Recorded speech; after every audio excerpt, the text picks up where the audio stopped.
Hey, I thought I'd talk a little bit about one of my favorite songs, The Other One. Go through a little bit of Phil's parts, Jerry's parts, and Bob's parts. Uh, this song is kind of Weir's answer to Garcia's Dark Star. Another fairly simple chord structure based really around two chords that gives them lots of opportunity for extended jamming and able to take the song in all kinds of directions. Now the song really did stand out as something special for several reasons. One, it really did stay in their repertoire throughout their performing career, unlike Dark Star, for instance, which disappeared for decades and then would be busted out again. The other one was really a staple through all their years of playing. Also significant is how much it changed over the years. In its album version, Anthem of the Sun, which actually is a nice version. If you haven't listened to it, go back and listen to it. The song that we think of as The Other One is really just part of a suite. There's a slow part and the fast part that came to be called The Other One, and then goes back to the slow part, and then the pace pickens up again. In the beginning, they played the whole suite. Then they started just using the middle part, that fast part, called that The Other One. Though it was originally called That's It for the Other One. So that became The Other One. And in the early 70s, it really became this monster jam along with Playing in the Band and Dark Star. Then towards the later 70s and 80s and into the 90s, it changed again and actually became much more like what the studio version was. A pretty relatively short, high-octane driving song without a lot of the explorations and spacey stuff that were found in the 70s version. So let me quickly just run through the chords, and then we'll look at some of the pieces in more detail. All right, so the basic verses are just so E and D.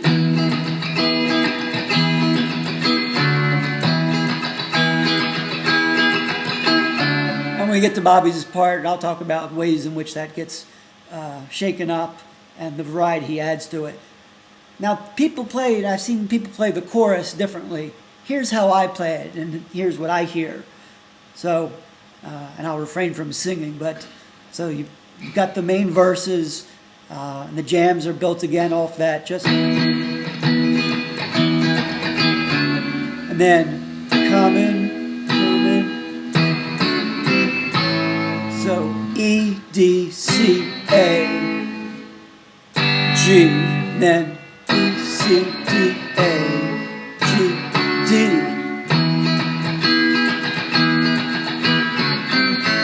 Come on.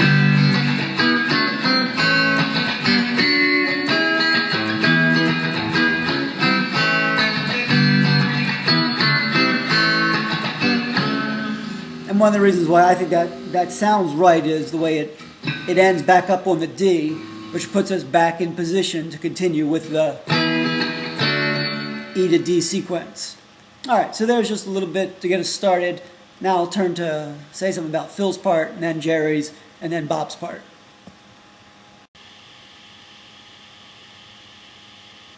And one of the great things about The Other One is just the way it starts. And Phil's opening riff is just killer. And Phil, as is characteristic of his playing, rarely does the same thing twice. So though there's something in common to all his riffs, they differ greatly from version to version. What they all have in common, I think, is they start on the low E and they end an octave higher. So just tinkering with my little settings I've got on my computer. So he's got long versions and he's got short ones. So just to go slowly through, some of the short ones would be something like, and they all basically involve the open E, a note, a release, back to the open E, and then work your way up to the neck till you get to the higher E. There's a quite short one, but he does that at times. You can elaborate it by an even longer one would be probably the longest. You can imagine ones in between. Sorry.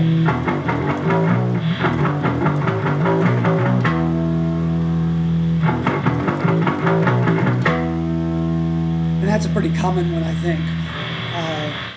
So for you bass players out there, there's a start. Certainly, the faster you can do it, the more punch, the better.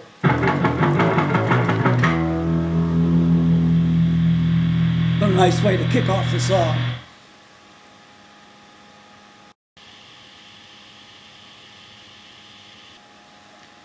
All right, let's start with a little bit of just a little bit of theory before we dive into some of the licks that Jerry uses.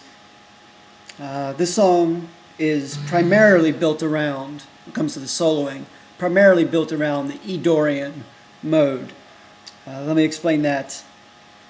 Now, of course, when you're dealing with as many versions as they've got of this song, and many times they played it, and how long the song is, and all the different places they go, of course there could be times when Jerry's doing different stuff, but I think you can get the E Dorian down. You've got plenty to work with. Another scale that he does use is the E minor pentatonic, but as I'm going to explain, that's really just a subset of the E Dorian. So just very quickly, some theory. All right, so just take your E major scale. So E, so starting on the 12th, E, F sharp, E, F sharp, G sharp, A, B, C sharp, D sharp, E. Now, the official definition of a Dorian mode is that you flatten the third and you flatten the seventh. Now, because you flatten the third, that makes it a minor-based scale or a minor-based mode. One of the things that's characteristic of the Dead's playing is this juxtaposition of major and minor. Weir's chords, at least before he goes into the jam session, at times, he's often using the E major. But Jerry's soloing over a minor type mode. And that kind of contrast between the major and the minor is what gives the Dead some of its distinctive sound. All right, so if you flatten the 3 and the 7, what you end up with is really the same set of notes that are present in the D major scale.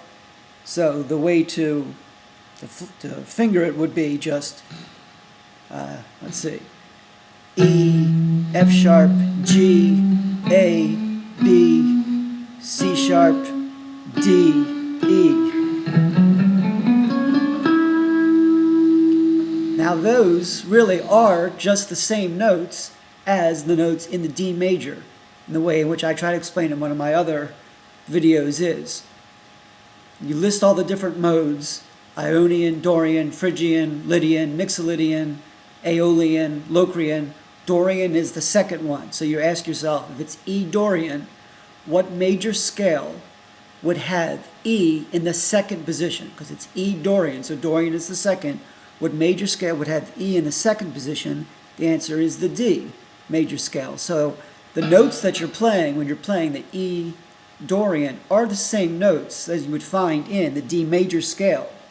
The difference is that you're going to make your E note, in essence, the focus of your soloing. It doesn't have to be necessarily where you start your riffs or where you end it, but you try to think about your riffs as hovering around the E.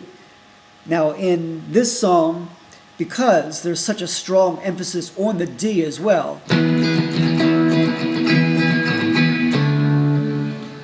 there's going to be latitude to be also playing those notes where you're stressing the D. So there's going to be movement back and forth. Sometimes you're stressing the E, sometimes the D. The E minor pentatonic, which sometimes people say is the scale it's played in, that's just a subset of the E Dorian, because the E minor pentatonic is just E, G, A, B, D, E. And we've already got those notes in the E Dorian. It's just simplified. So instead of a 7-note scale, it's down to a 5-note. And Jerry does use the pentatonic at times. One of the moves he makes to wrap up a long transition is he'll just step down from the E. So just using the minor pentatonic from the E down to basically a D chord and then slide it back up to the E. Alright, so that's the framework we're going to use. Now I'm going to try to develop some particular licks, try to give you that characteristic other one solo feel that's so recognizable and distinctive in that song. So the full E Dorian, actually just think about the D major chord, sorry, the D major scale. And how you would just continue that further up, because that's what you're basically going to be doing. Alright, so those are all the notes of the D major, just now played up at the 12th fret. So one of the classic rhythm parts of his soloing is just the...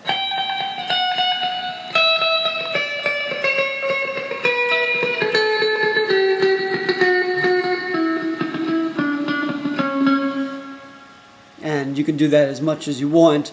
You can start in different places. I was starting there on the G. You can start it on the E.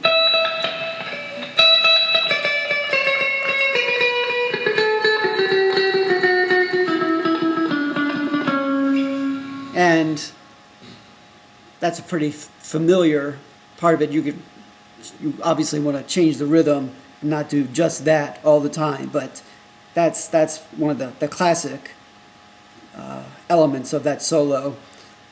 Some other stuff that he does is what I call a melodic pattern in one of the earlier videos, where you've got a sequence of notes, a short sequence, and then you just repeat that one. So he's got that.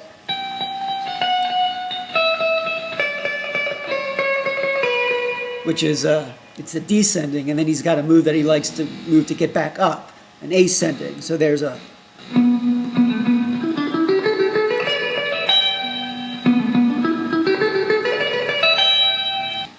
And don't forget, if the notes are coming out of the D major, well, the relative minor of that is the B minor. So you've got the B minor scale to help yourself to as well, just so you're not stuck in one position, which is key to Jerry's playing. He doesn't just hang out in one spot on the neck. Another move that he uses...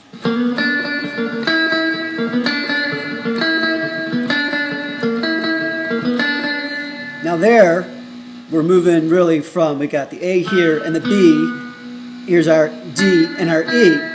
He's using that flat 5. You know, if E is our 1, if E's our 1, then A is our 4, and B is our 5. He likes that flat 5. He likes it in the more blues-based songs, and he just likes it. So here's another place where that flat 5 shows up.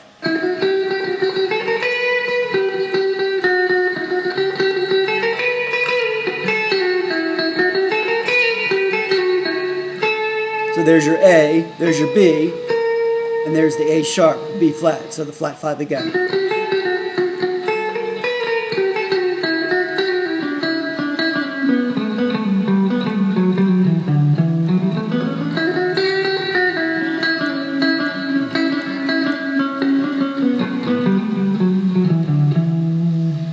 All right, so with those pieces and some instruction about where to go, you should be set.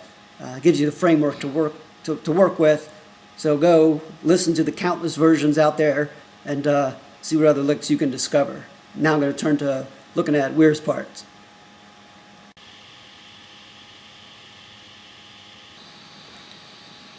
Let's take a look at Weir's part in this song.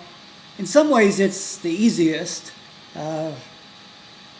Excluding the chorus, the verse is really just 2 chords, the E and the D, but Bobby being Bobby, it's much more complicated than that, especially when you're talking about some of the jams, as I'm interested in understanding, in the early 70s, early mid-70s, where sometimes the jams would be 20 minutes long. So clearly he's not going to be doing the same, and he doesn't do the same. You know.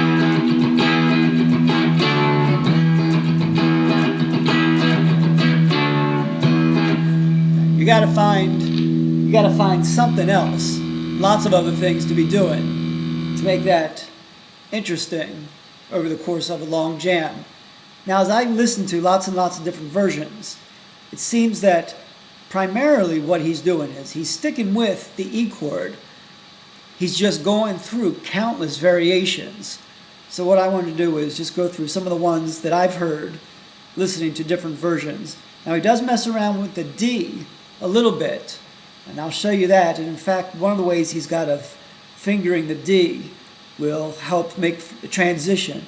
So first, as the verses really start with the E major down to the D major, eventually as some of the jams and the spacier parts come in, he shifts to versions of an E minor, and that D that I'll show you helps ease that transition. Right, so some of the classic Bobby shapes when it comes to an E. There's your full one. He's going to use lots of partial chords, as I've talked about in other videos. One of the reasons it's important to be using partial chords, or broken chords as people call them, is that, especially in the song, the other one, there's so much going on. Jerry's soloing is just a blizzard of notes, and Phil is doing a tremendous amount of stuff as well. So there's already, at the high end and the low end, there's already a ton of material. So Bobby doesn't want to clutter things by having too many notes in his chords, and that's a general principle he uses, and it shows up in the other one as well. Alright, so one of the variations he uses is one I've talked about before. It's just using the 1 and the 3.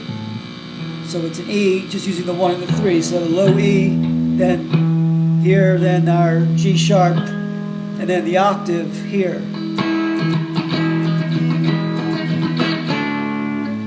And very often I think we'll hear that the D that he uses, instead of, he'll just use that barred part of it. So we got, and another version of E that he likes is take the E, you focus on that bar, you again get the other notes of the chord, but you voice it differently. So here we've got the G sharp as the low note, and then you pick up the B here. So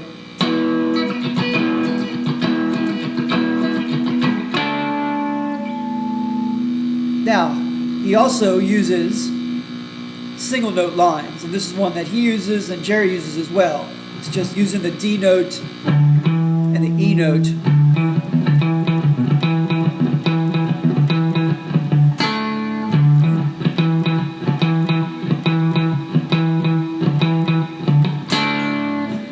Another way to finger fret the D is just have your F sharp here and your D here. So you just, again, a partial chord.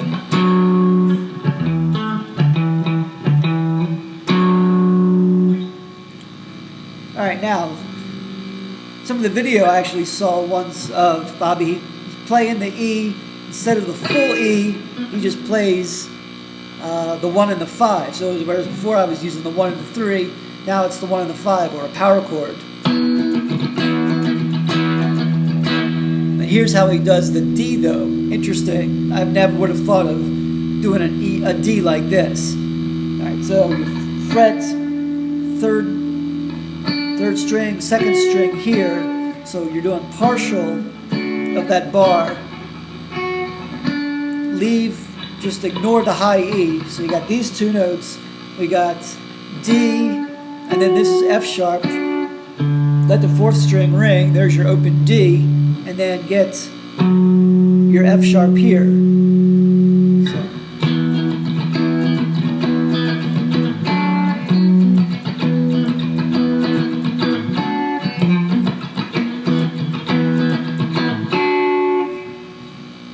So once you're doing that, now you're in a position to start making some transitions towards the E minor.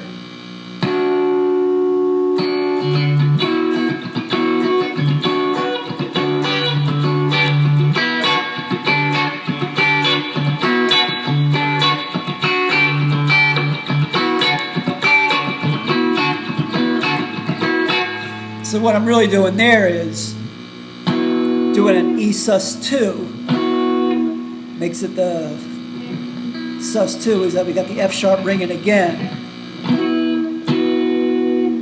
So in a way that's playing off of the connection between the E and the D by having that F sharp, which is the third in the D chord.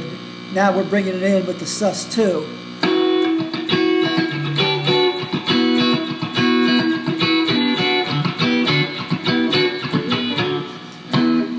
I think he does use the sus4 occasionally. There's going to be a chord I'll show you, a voicing, that does use the A, but I think that's one that you could consider as well, is the... Alright, so we get our...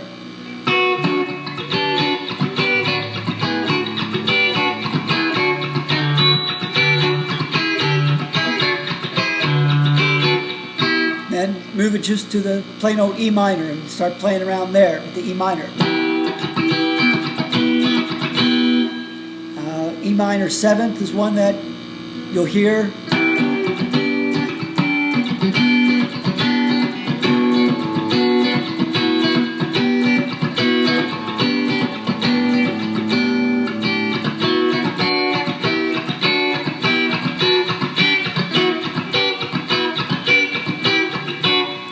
Alright, so a whole bunch of different playing around you can do from the E minor to that partial D. Now here's one that he uses lots of different versions. The one I hear it most clearly, the first time I ever encountered it, really was listening to the version on Skull and Roses. It's using the A, the high E, then we got a D here, and we got a B here. So it's some kind of E, I think. Might be E7 sus 4, I think, but I'm not sure about the nomenclature.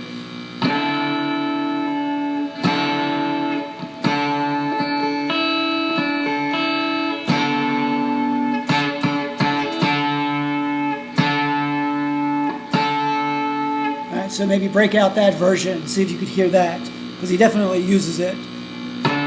You can also modify it by bringing that A back down to the G sharp.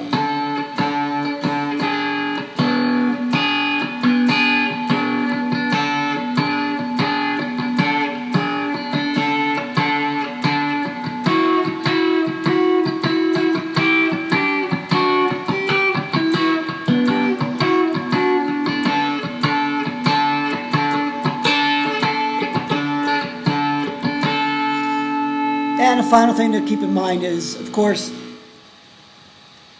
when you're playing a long jam song, he's not going to stick with the same rhythm through all those 20 minutes. That's just going to sound terribly boring.